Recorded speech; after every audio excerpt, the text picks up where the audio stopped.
Hi, hello, வணக்கம் நண்பா. ஒரு நல்ல விஷயம். ஒரு தந்தை அவருடைய டைரியில் எழுதிய கடைசி பேஜி.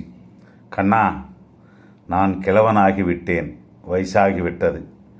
உடைகளை அணிவதற்கு கூட ரொம்ப கஷ்டமாக உள்ளது. உடம்பு ஒத்துழைக்கவில்லை. அதனால தான் டவல் கூட சரியாக கட்டிக்கொள்ள முடியவில்லை. என்னை கேவலமாக பார்க்காதே. சாப்பிடும்போது கூட சத்தம் வருகிறது. சின்ன வயசிலே நீயும் அப்படித்தான்.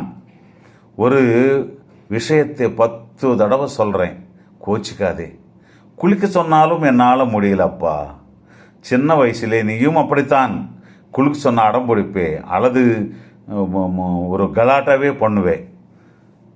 என்னால் இப்போது நடக்கவும் முடியலை. மூங்கால் முட்டி வலிக்கிறது. என்னுடைய கைகளை பிடித்து நடக்கவை. உனக்கு சின்ன வயசிலேயே நடையை கற்று தந்தது நான் தானேப்பா. உன்னுடைய விரலை பிடித்து கொண்டு நீ விழாமல் நடையை கற்று தந்தேன்.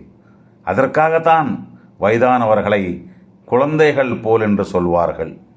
ஒரு நாள் எனக்கு இனிமேலே பிழைக்கக்கூடாது என்று தோணும். கோவித்து கொள்ளாதே.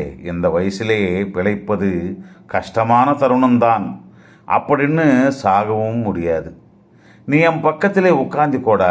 நீ சின்ன வயசிலே உன்னை நான் எப்படி பக்கத்திலே உட்கார வச்சு உன்னை நான் எப்படி பிடித்து கொண்டனோ, நீயும் என்னை அப்படியே கிட்ட உட்கார வைத்து கொண்டால் நானும் தைரியமாக சந்தோஷமாக இந்த உலகத்தை விட்டு போக முடியும் என்று எழுதியிருக்கிறார். ஆனால் அந்த பேஜியை தந்தை இறந்த பிறகுதான் படித்தான் மகன்.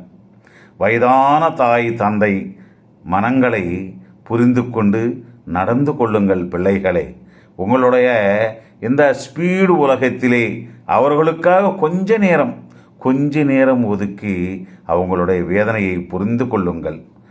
இறந்த பிறகு நீ எவ்வளவு தேம்பி அழுதாலும் திரும்பி வரமாட்டார்கள்.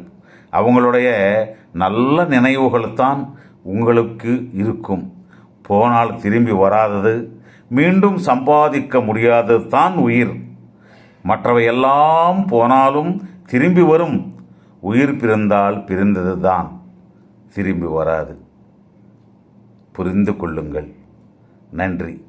நன்றி, வணக்கம்.